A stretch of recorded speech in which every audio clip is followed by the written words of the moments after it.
मैं मुकेश कुमार कक्षा 9 के विज्ञान के सभी स्टूडेंट्स का अपने इस YouTube channel Mukesh chemistry lectures पर वेलकम करता हूं। बच्चों, आज के इस लेक्चर में मैं आपको कोलाइडी विलयन और निलंबन के बारे में विस्तार से समझाने, बताने और इसका नोट्स तैयार कराने जा रहा हूं।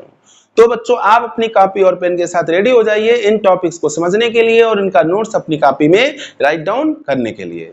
तो अब बच्चों स्टार्ट करते हैं कोलाइडी विलयन से। सबसे पहले आपको ये बताते हैं कि कोलाइडी विलयन क्या होता है। बच्चों, कोलाइडी विलयन को समझने से पहले जरा विलयन के बारे में रिकॉल करिए, जो मैंने आपको पिछले लेक्चर में विलयन बताया था। ध्यान करिए कि उसमें विलायक और विलय के कणों के आकार के बारे में मैंने आपको क्या जानकारी दी थी। बच्चों, वहां मैंने आपको बताया था कि विलयन में विलय के कणों का आकार और विलायक के कणों का आकार लगभग समान होता है।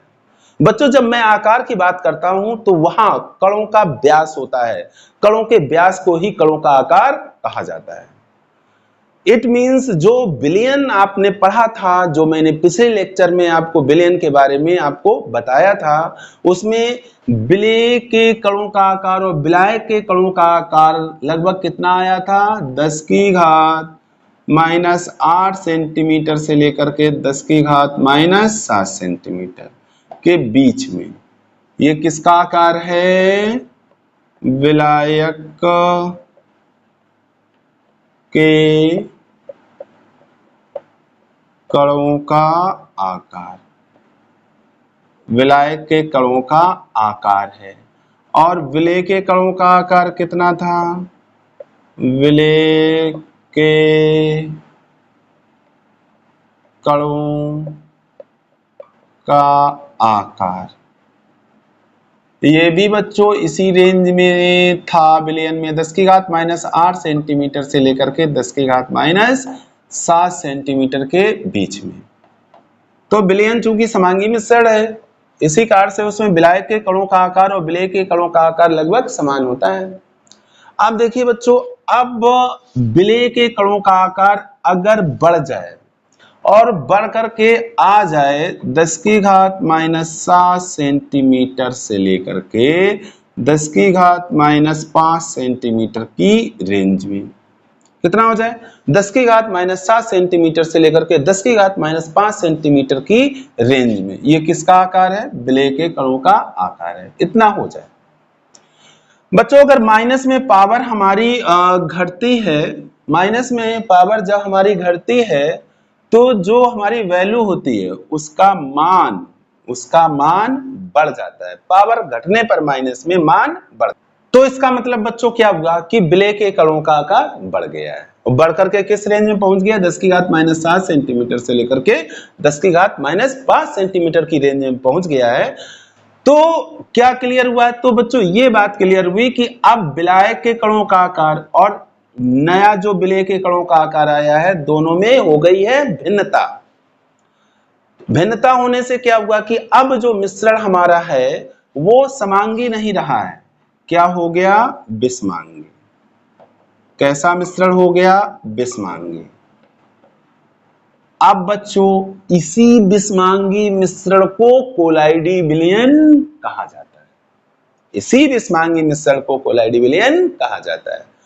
तो बच्चों विषमांगी मिश्रण है कोलाइडी विलयन, यानी कि कोलाइडी विलयन विषमांगी मिश्रण है जिसमें विलय के कणों का आकार 10 की घात -7 सेंटीमीटर से लेकर के 10 की घात -5 सेंटीमीटर के बीच में होता है, जबकि विलायक के कणों का आकार 10 की घात -8 सेंटीमीटर से लेकर के 10 की घात -7 सेंटीमीटर के बीच में होता है। तो अब यही बात मैं राइट डाउन किए दे रहा हूं आपके लिए। देखिए, कोलाइडी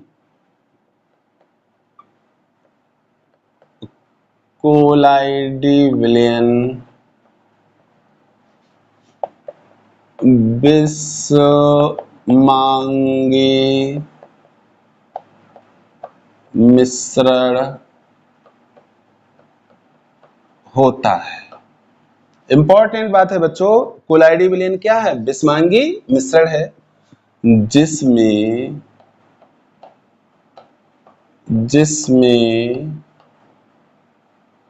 विलय के कणों का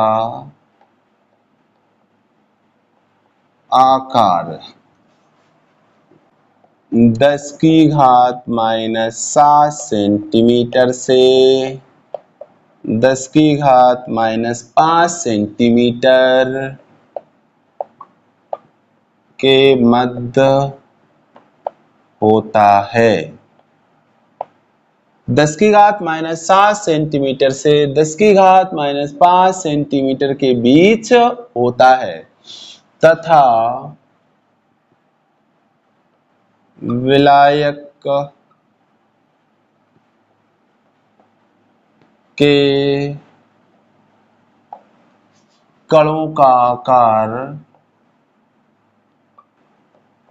तथा विलायक के कणों का आकार 10⁻⁸ सेंटीमीटर से 10⁻⁷ सेंटीमीटर के मध्य होता है तो ये बात कोलाइडी विलयन के बारे में निकल कर आई है। अब बच्चों 10⁻⁻7 से लेकर के 10⁻⁻5 सेंटीमीटर के बीच की जो रेंज है ये इतनी छोटी होती है जिसको हम अपनी आंखों से नहीं देख सकते। यानी कि कोलाइडी विलयन में विलय के कणों को हम अपनी आंखों से नहीं देख सकते। इसको देखने के लिए हमें सूक्ष्मदर्शी की आवश्यकता होती है। किसकी आवश्यकता होती है? सूक्ष्मदर्शी की आवश्यकता होती है। अब बच्चों मैं इसको हटाता हूं और कुछ इसके बारे में आपको डिटेल और राइट डाउन करता हूं। देखिए बच्चों, कोलाइडी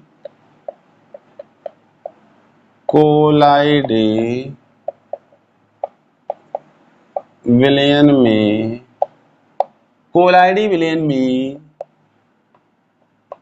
विलय के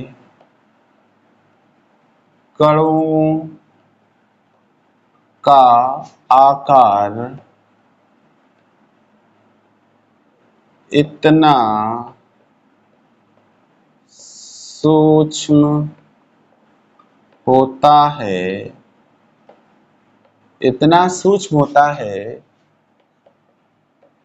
कि इन्हें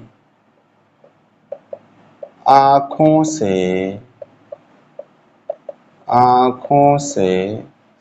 नहीं देखा जा सकता है। कि इन्हें आंखों से नहीं देखा जा सकता है।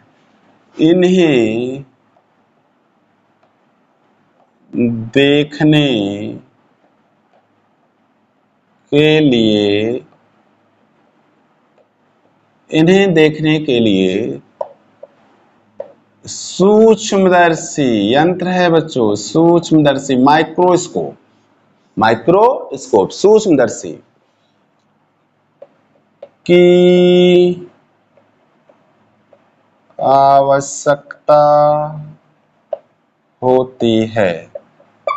बच्चों इसका मतलब ये हुआ कि इन्हें सूक्ष्मदर्शी से देखा जाता है। बच्चों कोलाइडी विलयन शब्द आपके लिए एक नया शब्द है और जब आप 12th क्लास में जाएंगे तो आपको कोलाइडी विलयन विस्तार से बताया जाएगा। अभी आप 9th क्लास में हैं तो यहाँ पर इसका इंट्रोडक्शन है। इसमें बच्चों कुछ अलग टर्मोलॉजी का यूज होता है, कुछ अलग पदों का यूज होता है। उन पदों के बारे में मैं आपको बताने जा रहा हूं, ध्यान से समझिएगा। बच्चों विलयन में आप जानते हो विलायक होता है, विलायक में विलय मिलाया जाता है।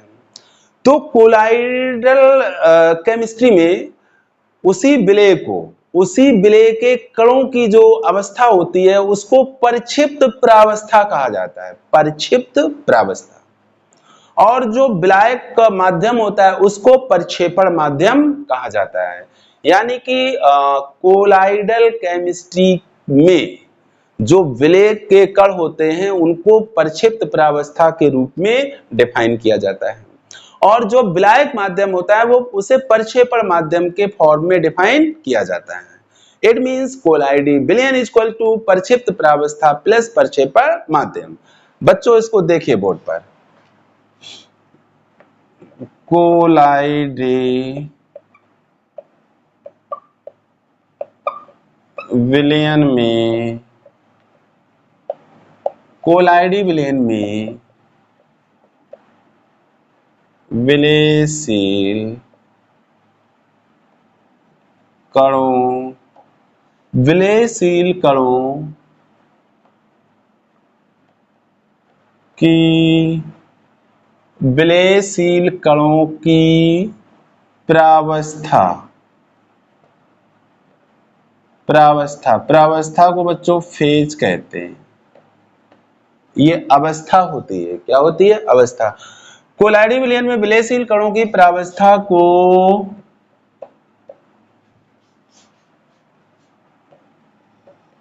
परिक्षिप्त प्रावस्था, परिक्षिप्त प्रावस्था कहा जाता है तथा विलायक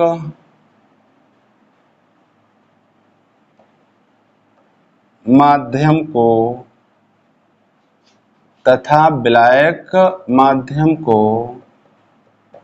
जिसमें ये कण कौन? विलयशील कण, ये कण घुले होते हैं, घुले होते हैं, तथा विलायक माध्यम को जिसमें ये कण घुले होते हैं परिक्षेपण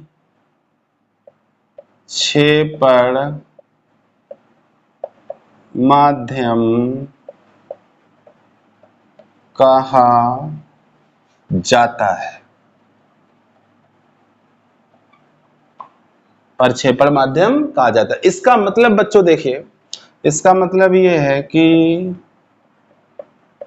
जो कोलाइडी विलयन होता है उसको हम लिखते हैं परिक्षिप्त प्रावस्था प्लस परिक्षिप्त प्रावस्था प्लस परिक्षेपण माध्यम, परिक्षिप्त प्रावस्था प्लस परिक्षेपण माध्यम। परिक्षिप्त प्रावस्था इसको कहते हैं डिस्पर्स्ड फेज, और इसको कहते हैं dispersion medium, dispersion medium. English में भी बच्चों आप इनको ध्यान में रखते चलिए, क्योंकि आगे अगर आप आगे क्लासों में जाते हैं तो वहां पर फिर केमिस्ट्री आपको हिंदी में नहीं मिलेगी, आपको इंग्लिश में ही इसको पढ़ना पड़ेगा आफ्टर 12th क्लास। हिंदी में इसका कोई भी बहुत ज्यादा इसके बारे में अच्छी टेक्स्ट बुक आपको अवेलेबल नहीं है, तो इसलिए आप इनको जो वर्ड इसमें यूज हो रहे हैं उनको इंग्लिश में क्या कहते हैं इसको भी साथ साथ तैयार करते चलिए, तो आगे आपको बहुत ही आसानी हो जाएगी। नहीं तो आगे जब आप हायर क्लासेस में जाएंगे तब आपको फिर दिक्कत होगी। तो इसका मतलब ये हुआ कि कोलाइडी विलयन इक्वल टू प्रक्षिप्त प्रावस्था प्लस प्रक्षेपण माध्यम। अब प्रक्षिप्त प्रावस्था और प्रक्षेपण माध्यम के फॉर्म में इसको हम डिफाइन करेंगे, प्रक्षिप्त प्रावस्था और प्रक्षेपण माध्यम के रूप में इसको हम डिफाइन करेंगे, और डिफाइन करते हैं। तो बच्चों वह विलयन जिसमें निश्चित पदार्थ के छोटे कण जिनका साइज कितना है 10⁻⁻7 सेंटीमीटर से 10⁻⁻5 सेंटीमीटर, निश्चित पदार्थ के छोटे कण साइज लिख देंगे। एक अन्य पदार्थ में जिसे प्रक्षेपण माध्यम कहते हैं में वितरित रहते हैं, ऐसे विलयन को हम कोलाइडी विलयन कहते हैं। फिर बच्चों देखो, वह विलयन जिसमें निश्चित पदार्थ के छोटे कण एक अन्य माध्यम में जिसे प्रक्षेपण माध्यम कहते हैं में वितरित रहते हैं, कोलाइडी विलयन कहते हैं या कोलाइडी विलयन कहलाता है। देखो बच्चों, डेफिनेशन देखो, वह विलयन,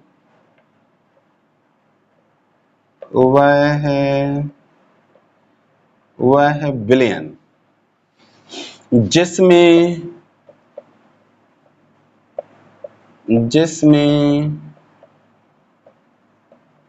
निश्चित पदार्थ के छोटे कण। आप कितने छोटे कण ये भी नोट कर लेंगे, 10⁻⁻7 सेंटीमीटर से 10⁻⁻5 सेंटीमीटर। वह विलयन जिसमें निश्चित पदार्थ के छोटे कण एक अन्य पदार्थ में जिसे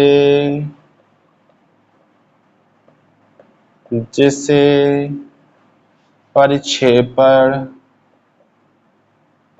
माध्यम कहते हैं,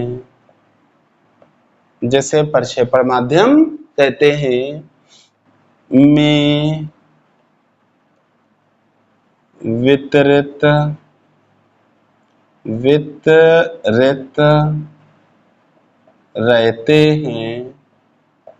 रहते हैं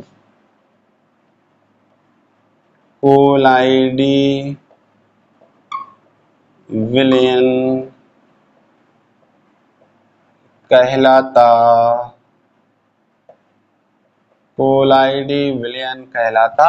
है। तो ये बच्चों कोलाइडल केमिस्ट्री के टर्म्स के फॉर्म में कोलाइडी विलयन की हो गई डेफिनेशन। क्या हो गई? वह विलयन जिसमें निश्चित पदार्थ के छोटे कण एक अन्य पदार्थ में जिसे प्रक्षेपण माध्यम कहते हैं में वितरित रहते हैं कोलाइडी विलयन कहलाता है। अब बच्चों आप इसका स्क्रीनशॉट लेके कॉपी में नोट करें। इसके बाद मैं आपको कोलाइडी विलयन कितने टाइप के होते हैं इसके बारे में बताना स्टार्ट कर रहा हूं। नोट करें बच्चों कोलाइडी विलयन को प्रक्षेपण माध्यम और प्रक्षिप्त परावस्था की भौतिक अवस्था के आधार पर कुल 8 भागों में वर्गीकृत किया गया है।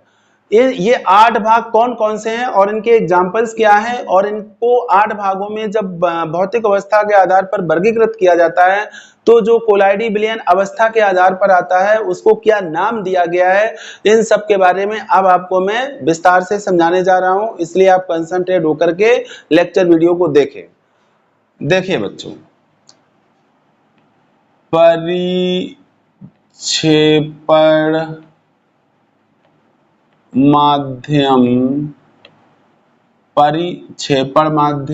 व परिक्षिप्त प्रावस्था की भौतिक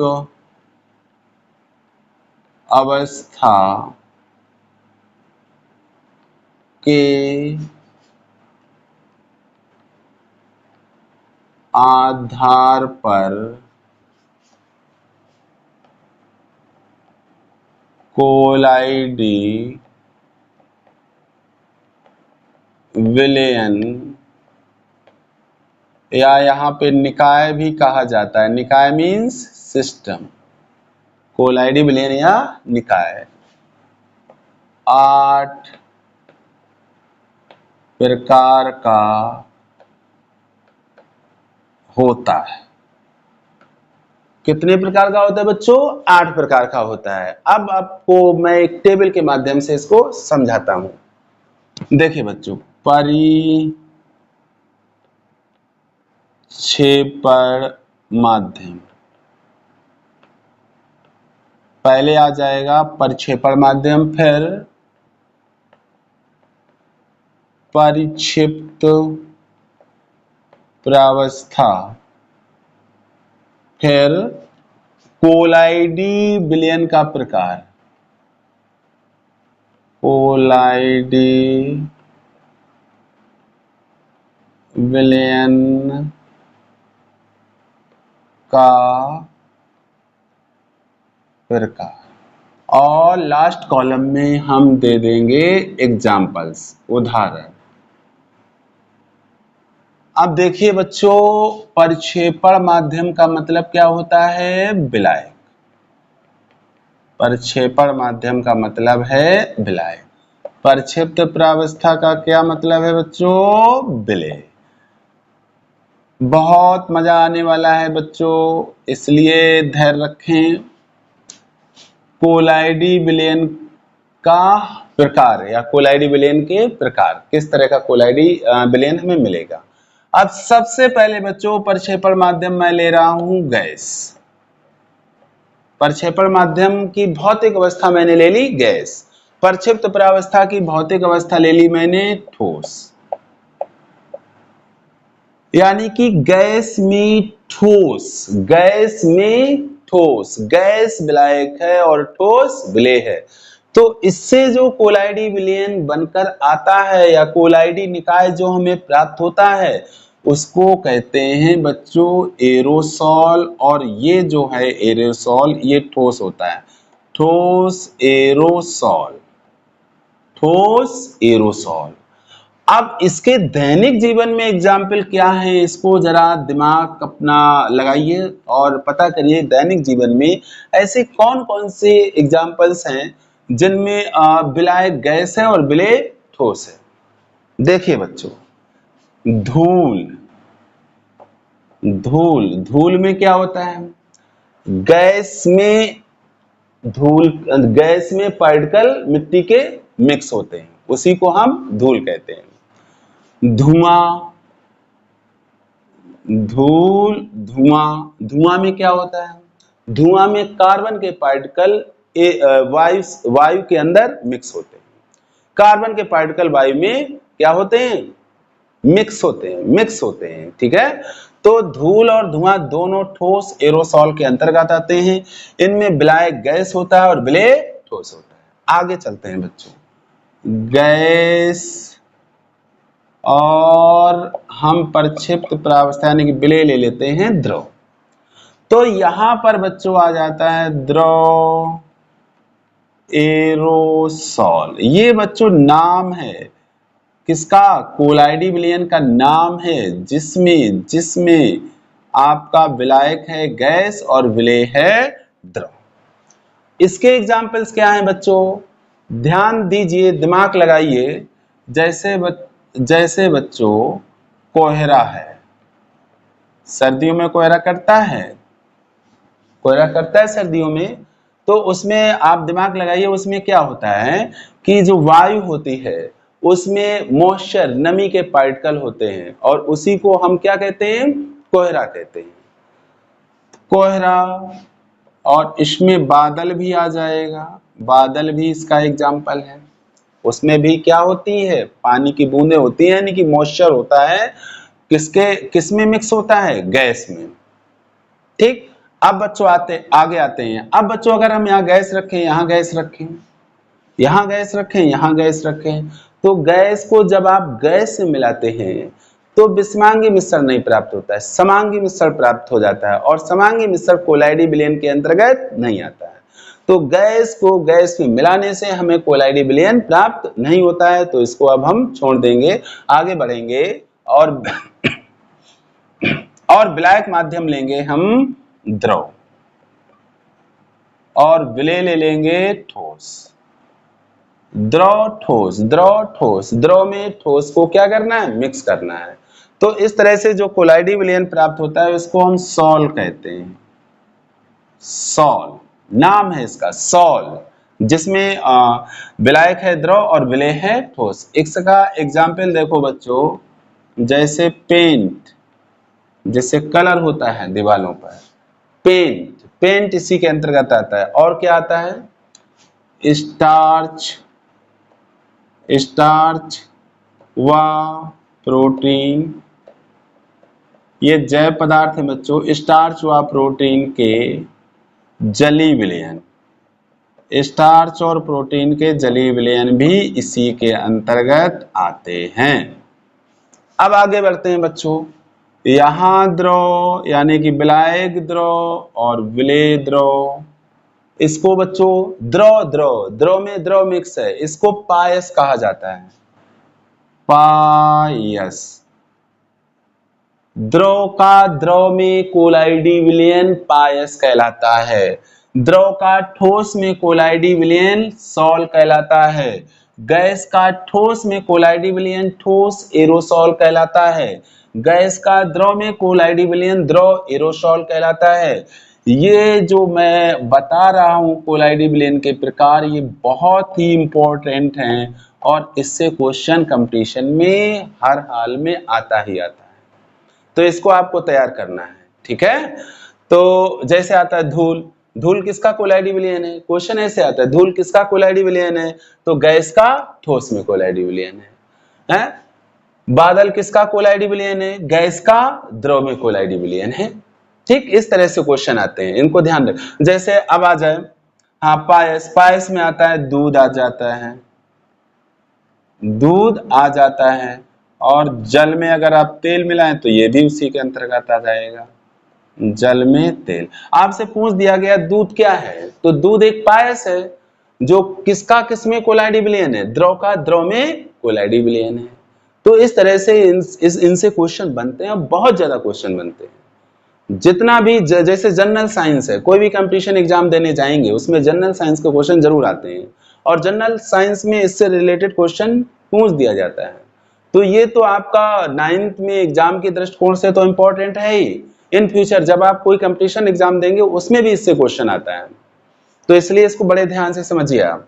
द्रव का द्रव में हो गया, फिर हम अब ले लेते हैं द्रव में मिला देते हैं गैस, द्रव में मिला दिया गैस, तो इससे जो कोलाइडी विलयन प्राप्त होता है उसको कहते हैं झाग, उसको बोलते हैं झाग। और इसका एग्जाम्पल देखो, जैसे साबुन के झाग, साबुन, साबुन जानते हो आप, साबुन के झाग, साबुन जब यूज करते हैं तो झाग बनते हैं। कोल्ड ड्रिंक जैसे कोका कोला, कोई भी कोल्ड ड्रिंक हो, कोका कोला, उसमें भी झाग होता है, कोका कोला के झाग, कोका कोला के झाग। ये तो हमने एक इसमें ले लिया कोका कोला, आप कोई दूसरा कोल्ड ड्रिंक भी ले सकते हैं, तो उसके भी झाग, झाग जो है वो कोलाइडी विलयन के अंतर्गत आता है, जो द्रव का गैस में कोलाइडी विलयन होता है। अब बच्चों मैंने गैस एक तरफ लिया और फिर द्रव लिया, अब बारी है हमारी ठोस की, यानी कि विलायक माध्यम हमारा अब हम क्या टेक करेंगे, ठोस, और विलय भी हमने ले लिया ठोस, दोनों को ठोस ठोस कर लिया। तो अब बच्चों जो कोलाइडी विलयन आता है उसको हम कहेंगे ठोस सॉल, ठोस सॉल, क्या आ जाएगा, ठोस सॉल आ जाएगा। जैसे रंगीन कांच, जो रंगीन कांच होता है वो ठोस का ठोस में कोलाइडी विलयन होता है। मिश्र धातु, मिश्र धातु अब बच्चों मिश्र धातु आपके लिए नया शब्द है। देखिए बच्चों, जब दो या दो से अधिक धातुओं को गला करके, यानी कि गलित अवस्था में ला करके एक दूसरे से मिला दिया जाता है, और मिलाने के बाद में जब इसको ठंडा किया जाता है तो जो पदार्थ प्राप्त होता है उसको हम मिश्र धातु कहते हैं। यानी कि दो या दो से अधिक पदार्थों को गलित अवस्था में मिश्रित करके ठंडा करने पर जो पदार्थ प्राप्त होता है उसी को मिश्र धातु कहा जाता है। तो आप समझ गए होंगे मिश्र धातु क्या है। तो मिश्र धातु ठोस का ठोस में कोलाइडी विलयन है, जिसको ठोस सॉल कहते हैं। अब आगे क्या हो सकता है, ठोस में हम क्या मिला दें, द्रव, ठोस में मिला दें द्रव, ठोस में मिला रहे हैं हम द्रव। अब जब ठोस में द्रव मिलेगा तो क्या बनेगा, कौन सा कोलाइडी विलयन बनेगा, इसको आप समझो। ठोस में मिला रहे हैं द्रव तो कौन सा कोलाइडी विलयन बनेगा, अपना जरा दिमाग यूज करिए, दिमाग पे थोड़ा जोर डालिए और बताइए कि कौन सा कोलाइडी विलयन हमें प्राप्त होगा। कब, जब ठोस में द्रव, और डेली आप इसको यूज करते हैं, सब्जी में भी बहुत ज्यादा इसको यूज करते हैं, अक्सर कर पार्टी आइटी में इसकी सब्जी जरूर बनती है, समझ गए होंगे। पनीर, मक्खन, ये ठोस का द्रव में क्या है, कोलाइडी विलयन है, ठोस का द्रव में कोलाइडी विलयन है। क्या क्या है बच्चों इसमें, जैसे आपका मक्खन हो गया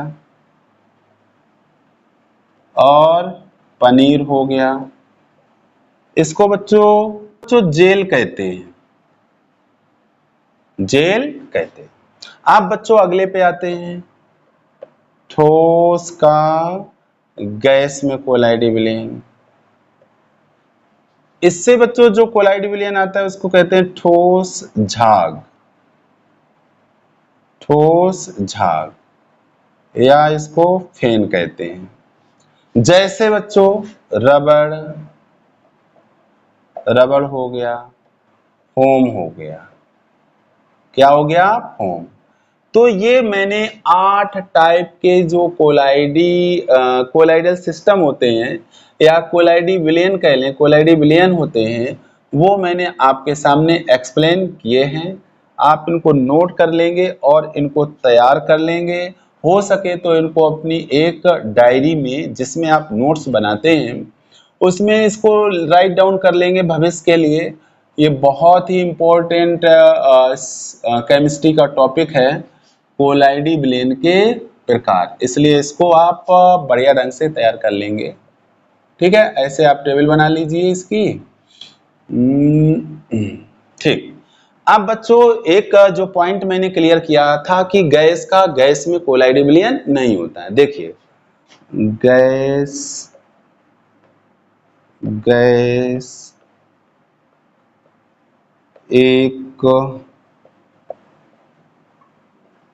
समांगी मिश्रण बनाती हैं। गैस एक समांगी मिश्रण बनाती हैं। ये कोलाइडी विलयन के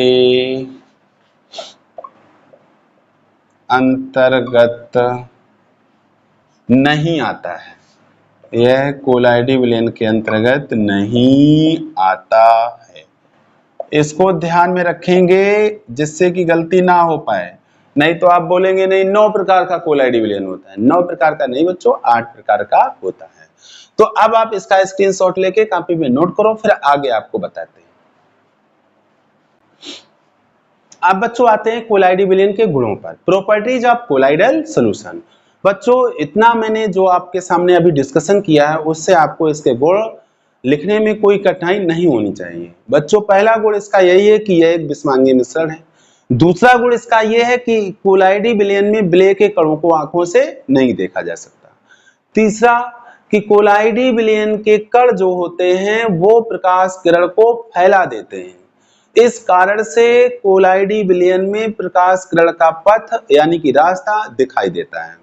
ये घटना बच्चों टिंडल नामक वैज्ञानिक ने सबसे पहले देखी थी, तो इसको उन्हीं के नाम पर टिंडल प्रभाव के नाम से जाना जाता है। चौथी बात, कोलाइडी विलयन को अगर हम शांत छोड़ दें तो इसमें विलय के कण नीचे नहीं बैठते हैं, तो इसका मतलब ये हुआ कि कोलाइडी विलयन एक स्थायी निकाय है। तो बच्चों अब इन्हीं प्रॉपर्टीज को बोर्ड पर मैं राइट डाउन कर रहा हूं, इन्हें आप नोट कर लेंगे। नंबर फर्स्ट, यह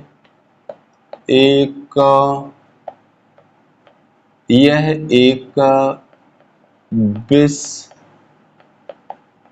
विषमांगी मिश्रण, यह एक विषमांगी मिश्रण है। नंबर सेकंड, इसके विलय कणों को, इसके विलय कणों को आंखों से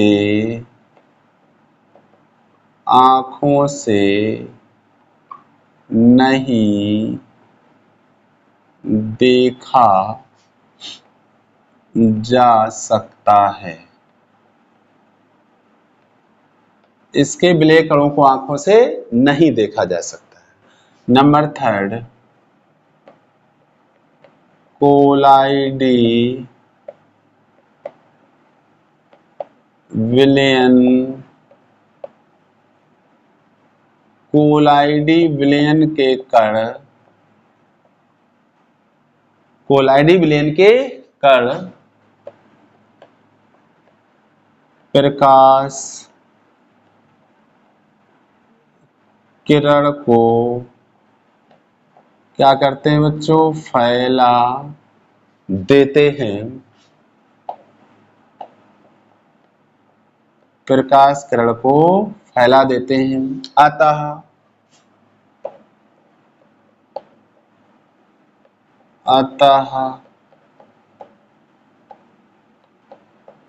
कोलाइडी विलयन में प्रकाश किरण का पथ, प्रकाश किरण का पथ, पथ मीन्स रास्ता, पथ दिखाई देता है। इस घटना को, इस घटना को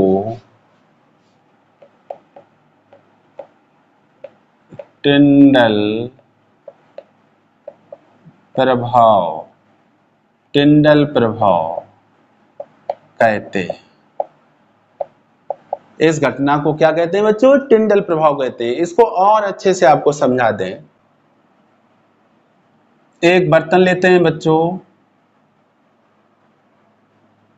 इस तरह से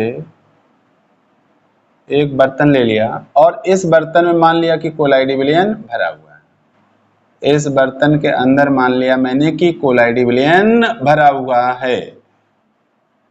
अब प्रकाश किरण इसके ऊपर, इसके अंदर से गुजारते हैं, तो इसके लिए एक लेंस का यूज करते हैं। उत्तल लेंस ले लिया,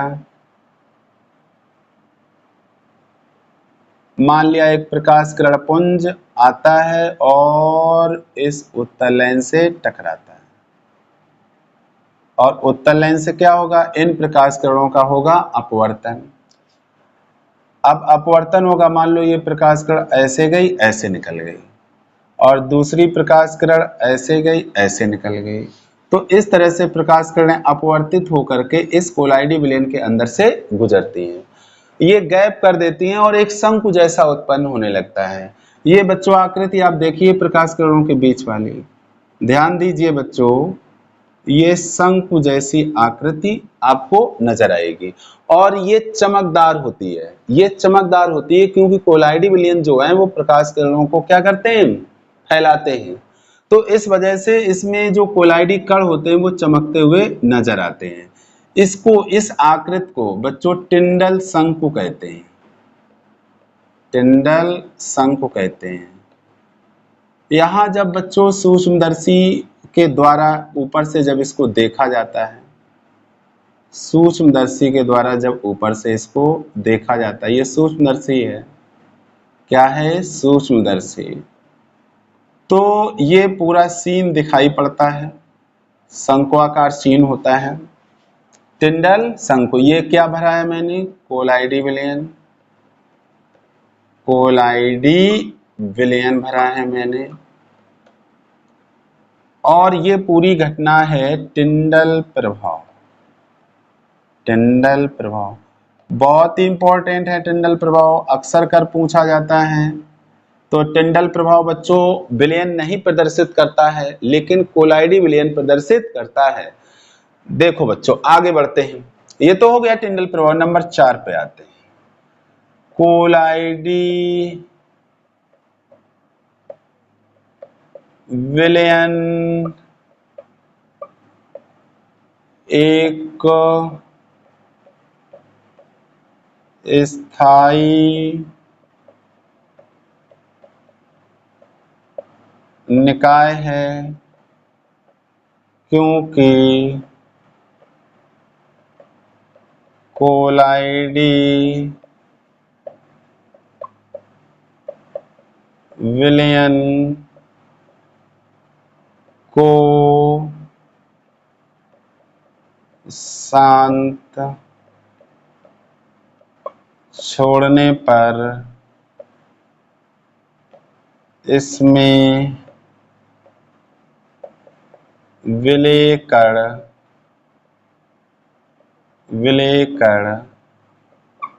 नीचे नहीं बैठते हैं। विलेय कण नीचे नहीं बैठते हैं। तो इस वजह से कोलाइडी विलयन एक क्या है, स्थायी निकाय है। तो ये इंपॉर्टेंट इसकी प्रॉपर्टीज थी जो मैंने आपको एक्सप्लेन किया। अब बच्चों आप इनका स्क्रीनशॉट लेके कॉपी में नोट करें। तो बच्चों अब मैं आपको बताने जा रहा हूं निलंबन, जिसको सस्पेंशन कहते हैं। बच्चों इसको मैं कोलाइडी विलयन से ही कनेक्ट करके आपको समझाने जा रहा हूं। आपने देखा था कि कोलाइडी विलयन में विलेय के कणों का आकार जो है वो था 10⁻⁻7 सेंटीमीटर से 10⁻⁻5 सेंटीमीटर। अगर ये विलेय के कणों का आकार बढ़कर के हो जाए 10⁻⁻5 से लेकर के 10⁻⁻3 सेंटीमीटर के बीच में, तो तब विलयन को हम कहने लगते हैं निलंबन।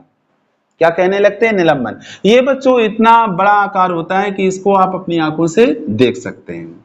इसको अपनी आंखों से देख सकते हैं। इसका सबसे अच्छा एग्जाम्पल जो बहुत ज्यादा व्यवहारिक है आपको मैं बताता हूं कि जब आप बीमार होते हैं तो आपको जो सिरप दिया जाता है पीने के लिए, तो आपको पिलाने से पहले ये कहा जाता है कि इसको शेक वेल, अच्छे ढंग से हिला लें।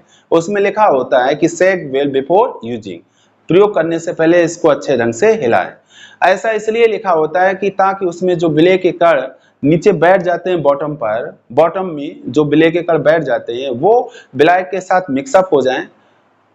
किसके साथ? विलायक के साथ मिक्सअप हो जाएं। इसलिए आपको वो शेक करने के लिए बोला जाता है।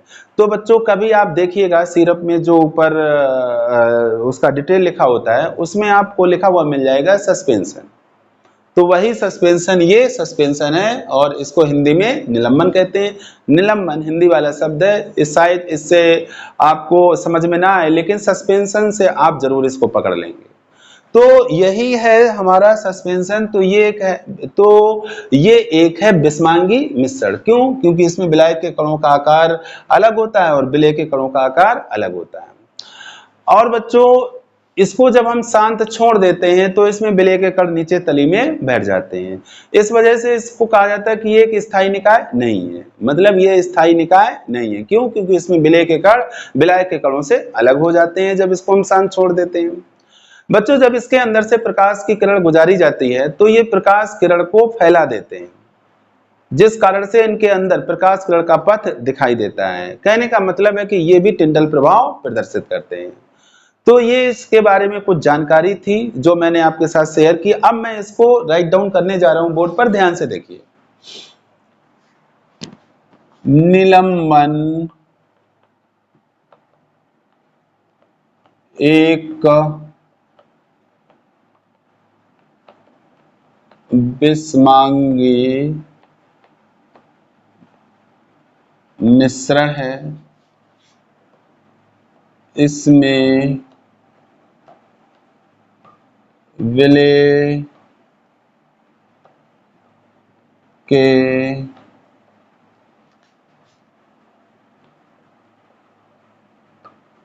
कणों का आकार 10⁻⁻5 सेंटीमीटर से 10⁻⁻3 सेंटीमीटर के मध्य होता है तथा विलायक के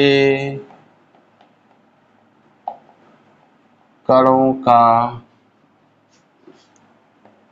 आकार, विलायक के कणों का आकार 10⁻⁻8 सेंटीमीटर से 10⁻⁻7 सेंटीमीटर के मध्य होता है, के मध्य होता है।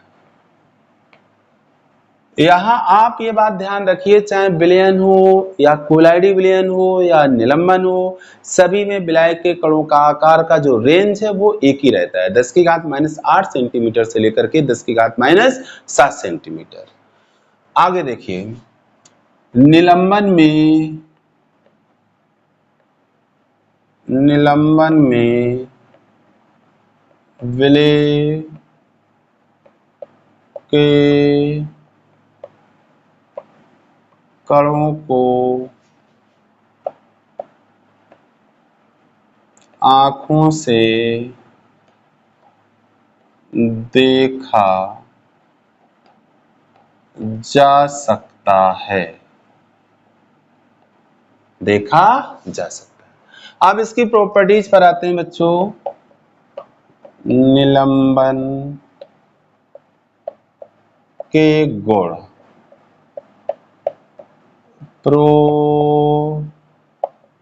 properties of suspension,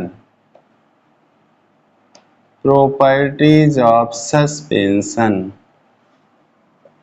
देखिए बच्चों इसकी प्रॉपर्टीज। नंबर फर्स्ट,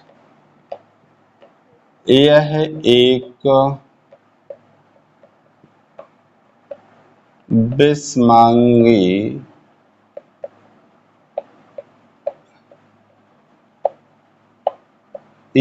विषमांगी मिश्रण है। विषमांगी, आप देख रहे हैं कि पर्याप्त अंतर है विलायक और विलय के कणों के आकार में। नंबर सेकंड, इसमें विलय के कणों को आंखों से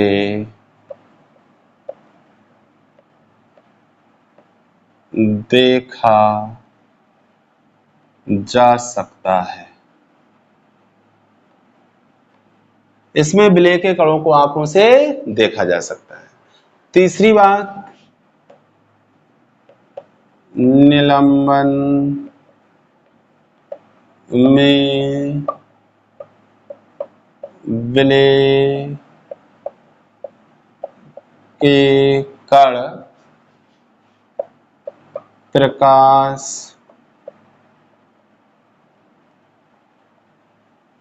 किरण को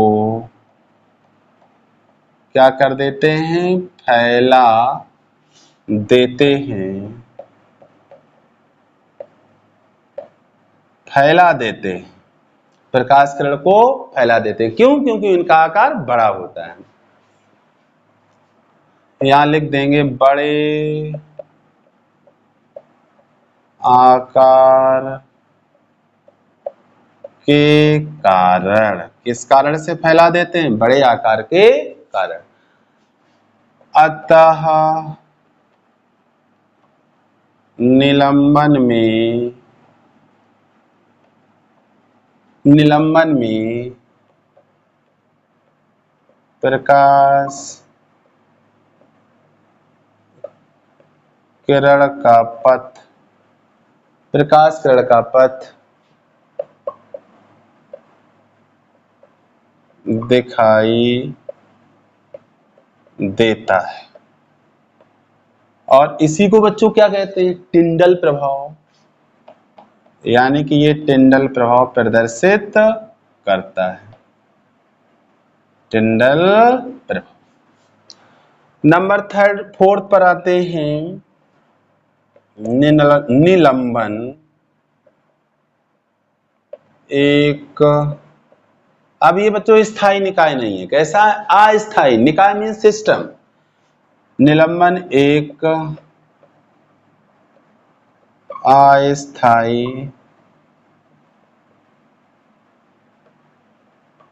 निलंबन एक अस्थायी निकाय है,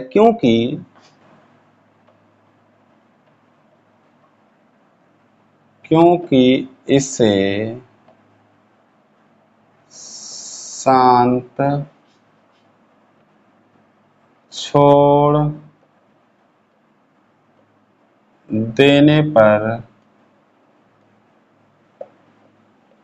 इसमें